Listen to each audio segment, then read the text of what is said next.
ग्राम सचिव तो हमारे कमांडो की तरह कार्य करते हैं। जी जी ग्राम सचिव को ये नहीं कह सकता कि मतलब इसकी ड्यूटी 9 से 5 है या कुछ है। जी वो उसको तो रात के 2 बजे भी जाना पड़ जाएगा किसी गांव में दिक्कत आ गई तो। जी और जी जो बच्चे सिर्फ किताबें ही पढ़ते रहते हैं ना, उनका सक्सेस रेट बहुत कम रहता है मेरे हिसाब से। जी और मेरे जहाँ तक मेरा विचार है, कोचिंग लेने की बजाय है ना, स्व अध्याय पर ध्यान देना चाहिए बच्चों को। सेल्फ स्टडी ज़्यादा करनी चाहिए बच्चों को। क्योंकि जो नौकरी ज्वाइन करने से पहले बच्चे सोचते हैं इसका काम क्या होता होगा, तो उनके क्या कार्य होते हैं? क्योंकि अगर कोई गलत कार्य होता है तो ग्राम सचिव भी सरपंच और ग्राम पंचायत के साथ साथ पूरी तरह से जिम्मेवार है, जवाबदेह है। अगर दुनिया के लिए एग्जाम्पल ना बने तो इस ज़िंदगी को जीने का क्या फ़ायदा। नमस्कार दोस्तों, मैं मुनीश पोलिस आप सभी का स्वागत करता हूं। मेरे साथ मौजूद हैं पेशाल कुमार शर्मा जी। बहुत ही अच्छे व्यक्ति हैं जो कि एग्जीक्यूटिव इंजीनियर, जिन्हें हम एक्शन बोलते हैं शॉर्ट फॉर्म में, जिंद के अंदर कार्यरत हैं। बहुत ही अच्छी पोस्ट है पंचायती राज के अंदर। ये हमें बताएंगे ग्राम सचिव के बारे में और साथ ही सेक्रेटरी के बारे में, एसडीओ के बारे में। खुद एक्शन है, इनसे पूछेंगे इनकी सक्सेस स्टोरी कैसी रही, यहाँ तक कैसे पहुँचे, कितना संघर्ष किया। सर, आपका बहुत बहुत स्वागत है हमारे चैनल पर। थैंक यू, धन्यवाद जी, बहुत बहुत सभी को नमस्कार। सबसे पहले अपने बारे में बताएं। मैं पेशल कुमार शर्मा हूँ जी। फिलहाल कार्यकारी अभियंता पंचायती राज जींद के पद पर विद्यमान हूँ जी। और लगभग 7-8 महीने से मैं जींद की सेवा में कार्यरत हूँ। जी। सबसे पहले आप किस पोस्ट पे ज्वाइन किया था आपने? मैंने अक्टूबर 92 में कनिष्ठ अभियंता के पद पे ज्वाइन किया था जी। और लगभग 12.5 सालों तक मैंने PWD BNR में जो कनिष्ठ अभियंता कार्य किया है। जी। उस समय मैंने 12.5 सालों में से लगभग 10 साल तक मैंने मार्केटिंग बोर्ड में डेपुटेशन में कार्य किया है जी। और लगभग 200-300 किलोमीटर जो लिंक रास्ते हैं जी। और अन्य विकास कार्य काफ़ी करवाए हैं वहाँ। इस दौरान मैं सिरसा में और हिसार में कार्यरत रहा हूँ। जी। उस समय एग्ज़ाम नहीं होते थे, उस समय आपने ज्वाइन किया, जेई बने आप, तो कैसे आपने तैयारी की वो बताएं। उस समय एग्ज़ाम तो नहीं होते थे, फिर भी इंटरव्यू लिया जाता था बच्चों का उस समय। जी। पर इंटरव्यू भी मार्क्स की कीमत हुआ करती थी उस समय जी। और मार्क्स के बेस पे ही लगाया जाता था। जो मेरा एग्ज़ाम थे उससे पहले मैं ग्रेजुएशन की तैयारी किया करता था। ये मैंने AMI भी की हुई है जी। तो इसलिए मेरे को विशेष तौर से तैयारी तो नहीं की जी। और मेरा सिलेक्शन तो यूजली हो गया था उस समय। जी। आज के समय में एग्ज़ाम होता है, उसमें रीजनिंग भी पूछी जाती है, रिटन एग्ज़ाम होता है, हरियाणा जीके पूछी जाती है, टेक्निकल भी पूछा जाता है, तो उस आज के समय में तैयारी कैसे की जा सकती है? मेरा तो सभी से ये कहना है कि आज के समय जो तैयारी करने के लिए बच्चे जो ग्राम सचिव के लिए या कनिष्ठ अभियंता के पद के लिए या SDO के पद के लिए तैयारी करते हैं, उसमें से लगभग 25-30% टेक्निकल विषय के बारे में पूछा जाता है। तो उसके तकनीकी ज्ञान उसको कितना है और शेष जीके और अन्य बातों के बारे में, हरियाणा जीके के बारे में पूछा जाता है। तो मेरा तो सभी से यही है कि बच्चों को ओवरऑल पता होना चाहिए कि आसपास क्या चल रहा है और उसका ठोस ज्ञान होना चाहिए। जी। सिर्फ एक किताब को पढ़ने से या कोई एक विषय को पढ़ने से बात नहीं बनती, उसको सभी विषयों को देखना चाहिए। और मेरे जहाँ तक मेरा विचार है, कोचिंग लेने की बजाय है ना, स्व अध्याय पर ध्यान देना चाहिए बच्चों को। सेल्फ स्टडी ज़्यादा करनी चाहिए बच्चों को, क्योंकि कोचिंग वाले जो विषय पढ़ाते हैं, जो HPSC या SS बोर्ड के जो पेपर में जो क्वेश्चन आते हैं, वो हर बार बदल के दे देते हैं। और जितनी भी बुक्स हैं हमारी, जो हेल्पिंग बुक्स हैं, गाइड्स वगैरह हैं, उसको भी पर्टिकुलर एक गाइड को पढ़ोगे तो बात नहीं बनेगी, क्योंकि वो फिर चेंज आ जाता है, फिर वो कहते हैं आउट ऑफ सिलेबस आ गया। तो मेरा सभी से अनुरोध ये है कि बुक्स पढ़नी चाहिए और सेल्फ स्टडी जो बहुत ज़रूरी है इसके लिए। चारों तरफ का पता भी होना चाहिए और ये भी पता होना चाहिए कार्य कैसे करवाए जाते हैं और किस ढंग से हम पेपर दे रहे हैं। और साथ में जो हरियाणा की जीके है या सारे विश्व की जो सामान्य ज्ञान है, उसके बारे में पूरा पता होना चाहिए बच्चों को। जो बच्चे सिर्फ किताबें ही पढ़ते रहते हैं ना, उनका सक्सेस रेट बहुत कम रहता है मेरे हिसाब से। जी। आपने बहुत मेहनत की, आपने बताया है, थोड़ी अपनी मेहनत के बारे में बताएं, आप यहाँ तक पहुँचे हैं। देखो, मैंने जितने भी एग्ज़ाम दिए हैं, मैंने गज़टेड पोस्ट के लिए बहुत से एग्ज़ाम दिए हैं। मैं कई बार मेरा टेस्ट क्लियर हो गया था पब्लिक हेल्थ डिपार्टमेंट में, मेरा टेस्ट क्लियर हो गया था इरिगेशन डिपार्टमेंट में, पर इंटरव्यू नहीं क्लियर कर पाया, सो बात रही। पर मैं कहता हूँ कि मैंने एग्ज़ाम से पहले कभी नहीं स्टडी की, मैं तो ओवरऑल 1-2 घंटे रोज़ पढ़ता हूँ, आप भी पढ़ता हूँ, जी तो किसी न किसी विषय को लेकर पढ़ता रहता हूँ। तो मैं सभी से ये अनुरोध करूँगा कि लोग रेगुलर स्टडी करें।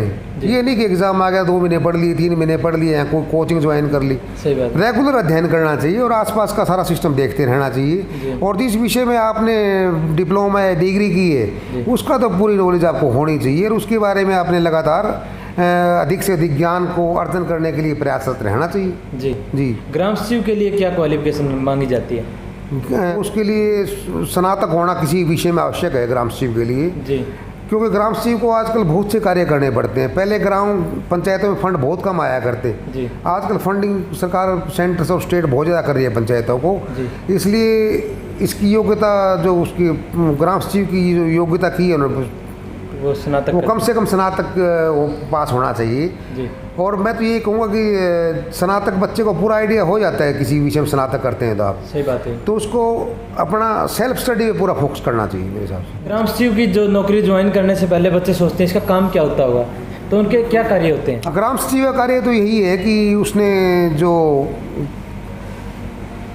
विलेज ग्राम स्तर पे है ना, जी जो कार्य पंचायतें करती है जी उसकी जो फाइनेंशियल पावर्स हैं जी वो सरकार ने सरपंच और ग्राम सचिव को सांझे रूप से दी हुई है। जी जो भी पंचायत कार्य करती है उसका जो उसकी अदायगी की जाती है, उसकी जो चेक पे साइन होते हैं तो उस पर जॉइंट अकाउंट्स है जी ग्राम सचिव प्लस सरपंच का। जी तो इसका मतलब ये हुआ कि कोई भी अनियमितता करता है ग्राम सचिव या पंचायत करती है तो रिस्पॉन्सिबल ग्राम सचिव भी है। जी तो इसका मतलब ग्राम सचिव को पूरा ज्ञान होना चाहिए। अगर किसी चीज़ को ज्ञान नहीं है तो उसको पूछ के करना चाहिए, क्योंकि जो भी विकास कार्य हुआ, जो भी पंचायत ने किसी चीज़ की खरीद फरोख्त की या जो विकास के कार्य करवाए या जो ग्राम में जो कार्य चल रही है या कोई रिपोर्टिंग सरकार मांगती है, कंस्ट्रक्शन वगैरह कंस्ट्रक्शन चलती है और साथ में ग्राम पंचायत जो विभिन्न तरह के सर्वे होते हैं ना, जी उसका कार्य भी ग्राम सचिव का ही है।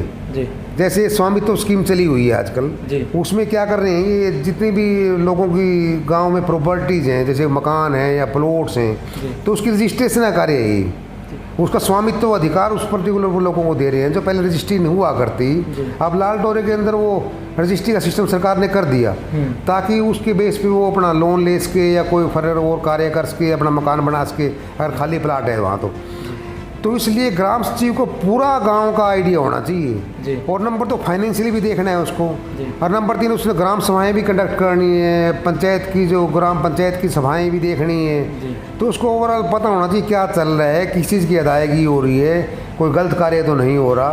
क्योंकि अगर कोई गलत कार्य होता है तो ग्राम सचिव भी सरपंच और ग्राम पंचायत के साथ साथ पूरी तरह से जिम्मेवार है, जवाबदेह है, वो पूरा जिम्मेवार है। तो इसलिए उसको काम तो सजगता से करना ही पड़ेगा। अगर कहीं कोताही करेगा तो उसका तो फिर विभिन्न जो आपराधिक मामले दर्ज होते हैं या कोई विभिन्न धाराएं चलती है तो उसके खिलाफ उसको पैनल भी किया जा सकता है, संवैधानिक कार्रवाई होगी उसके खिलाफ। तो इसलिए ग्राम सचिव को सजग भी रहना पड़ेगा। उसको ये आइडिया भी होना चाहिए भी हमारे गांव में क्या चल रहा है। जितनी एक ग्राम सचिव के पास है ना, लगभग 3 या 4 पंचायतें होती हैं, तो हर पंचायत का उसको ये आइडिया होना चाहिए, उसको ये पता होना चाहिए कि कितनी पॉपुलेशन है, कितना पशुधन है हमारे पास, गांव में क्या सुधार किया जाना चाहिए, मतलब कितनी आंगनवाड़ी की जानकारी, उसको ग्राउंड रियलिटी के बारे में पता होना चाहिए। नंबर 2 अकाउंट कीपिंग के बारे में, जो पेमेंट कर रहे हैं या जो ग्राम पंचायत का रिकॉर्ड है उसको सारा सहज कर रखना और टाइम पे रिपोर्टिंग करना ग्राम सचिव की जिम्मेवारी है। ड्यूटी कितने घंटे की रहती है उनकी? ड्यूटी तो वही 9 से 5 तक है, पर ये पोस्टें ऐसी है जिसपे ड्यूटी मायने नहीं रखती। अगर रात को इमरजेंसी हो जाती है या कोई मिस हैपनिंग हो जाती है, कहीं फ्लडिंग हो जाती है, तो ग्राम सचिव तो हमारे कमांडो की तरह कार्य करते हैं। ग्राम सचिव को ये नहीं कह सकता कि मतलब इसकी ड्यूटी 9 से 5 है या कुछ है, उसको तो रात के 2 बजे भी जाना पड़ जाएगा किसी गाँव में दिक्कत आ गई तो। और जो इलेक्शन होते हैं पंचायतों के या किसी भी स्तर पर, तो ग्राम स्तर पर जो व्यवस्था करनी होती है टीम के लिए जैसे भी है, उसको भी काफ़ी हद तक ग्राम सचिव देखते हैं। और वोटिंग प्रणाली को, वोट किसके बनाने हैं, किसके कितने लोग आए, कितने चले गए, तो सारा ओवरऑल ग्राम सचिव काफ़ी वर्कलोड रहता है, कार्य तो काफ़ी करना पड़ता है ग्राम सचिव को। जी, आप हमें बताएं सैलरी कितनी मिलती है ग्राम सचिव को? सैलरी तो जो क्लास 3 एम्प्लॉयज़ की सभी की है उसी स्तर की मिलती है। सैलरी तो ठीक मिलती है, लगभग 25-30 हज़ार रुपये पर मंथ। जैसे बच्चे फोकस नहीं करते, सोचते हैं पटवारी की जॉब मिल जाए वो कर लेंगे, तैयारी एक चीज़ पर नहीं करते, जैसे जेई की भी तैयारी करते हैं, साथ में सोचते हैं कि हमारा ग्राम सचिव भी क्लियर हो सकता है, हरियाणा पुलिस भी क्लियर हो सकता है, कोई फोकस नहीं है, ऐसे में नौकरी मिल सकती है? देखो, 2 टाइप के कार्य हैं जी। एक तो है हम कोई तकनीकी डिप्लोमा ले रखा है, हमने डिग्री ले रखी है जी। तो उस बच्चे को तो मैं यही राय दूंगा कि उसने तो अपना तकनीकी विषय के बारे में ही अपना अध्ययन करके और उसी के लिए नौकरी की तलाश करनी चाहिए। जी। जैसे कोई बच्चा डिप्लोमा करता है सिविल से या इलेक्ट्रिकल से, तो उसने उसी विषय पे फोकस करके, क्योंकि उसको इजीली कर सकता है, उसमें कंपटीशन भी कम होता है। जी। और सेकेंडरी जो बच्चे सामान्य ज्ञान से सामान्य ग्रेजुएशन करते हैं, जी। जैसे बीए कर लिया, बीकॉम कर लिया, तो मल्टी फोकस रह सकते हैं। कोई एक्चुअली पटवारी के में जी के पूछते हैं, उसी पैटर्न पे ग्राम सचिव के लिए भी जी के पूछते हैं, उसी लाइन पे अब जो भी एग्ज़ाम फर्दर होते हैं SCSI से, उसमें थोड़ा हायर लेवल की जी के होती है। पर मैं लगता है कि बच्चे तैयारी करें, किसी पेपर को देने चाहिए, पेपर तो मल्टी फोकस्ड होना चाहिए, बंदे को एक पे फोकस करना नहीं चाहिए जी। अगर वो सामान्य उसने ग्रेजुएशन कर रखी है जी, तो उसने जितने भी उस कैटेगरी में आते हैं तो उसके एग्ज़ाम देने चाहिए। जहाँ तक पुलिस की बात है तो पुलिस में फिजिकल भी होता है, तो उसकी कैटेगरी तो अलग ही होगी, वो फिजिकल वाले पढ़ते हैं, उसने फिजिकल की भी तैयारी साथ साथ करनी पड़ेगी। यानी कि आपका ये कहना है अगर आप टेक्निकल पोस्ट से तैयारी कर रहे हैं तो आप उस लाइन की सभी पोस्ट की तैयारी कर सकते हैं जी। और करनी उस टेक्निकल पोस्ट वाले बंदे को, टेक्निकल जिसने क्वालिफिकेशन की योग्यता है उसको टेक्निकल के बारे में करना चाहिए, दूसरे में घुसने की जरूरत नहीं, उसने दूसरे में घुसने की आवश्यकता ही नहीं, क्योंकि उसके लिए जो कंपटीशन है टेक्निकल पोस्ट के लिए कम है बेनिस्बत अदर उसके लिए जी। जैसे एक SDO, एक बंदे ने सिविल इंजीनियर से डिग्री कर ली जी, तो उसने अपने SDO के लिए तैयारी करनी चाहिए। अगर वो तहसीलदार की करेगा तो उसमें तो कंपटीटर बहुत ज़्यादा मिल जाएंगे उसको, सही बात है, और उसमें कम मिलेंगे।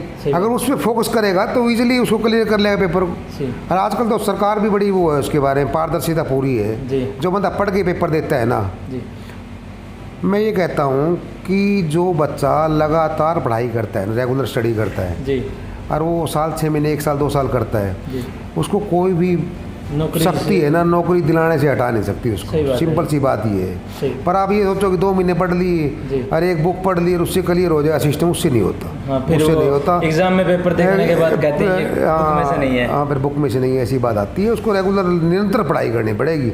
और जो बच्चा निरंतर स्टडी करता है ना, मैंने तो अपने परिवार में भी और अन्य जगह भी देखा है, जो बच्चे निरंतर पढ़ाई करते हैं ना, वो कहीं ना कहीं उनको अपनी सरकारी या प्राइवेट नौकरी अच्छी सी मिल जाती है। उनको ऐसा कुछ नहीं है कि नौकरी नहीं मिलेगी, पर कंपटीशन तो है ही, और उसके लिए तो आपको कम्पीट करना ही पड़ेगा जी। अभी आप उस फील्ड में उतरे हैं कंपटीशन के? जी हाँ, कंपटीशन के लिए उतरे हैं, तो उसमें तो सरकार तो दी बेस्ट चूज करेगी, जिसमें सही बात है, जितने लोग हैं उनसे अच्छे लोगों को चूज करेगी। अंतिम क्वेश्चन आपसे ये रहेगा, ग्राम सचिव के बाद प्रमोशन कैसे होता है, बस ये बताएं।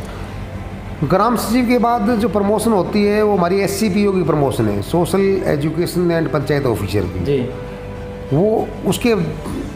वो तो सीनियरिटी के बेस पे होता है। अगर जितनी पोस्टें वैकेंट होती रहती है ना जी, उसका कोटा है उसका। उसके बाद में कोई एग्ज़ाम वगैरह नहीं होता प्रमोशन के लिए? हाँ, उसका तो एग्ज़ाम नहीं होता जी। उसकी नेक्स्ट प्रमोशन SCPO की होगी जी। और SCPO अगर वो हो जाता है तो नेक्स्ट प्रमोशन उसकी BDO की है जी। BDPO, block development and panchayat अफसर जी। अगर वो चैनल और भी चलते रहते हैं जी।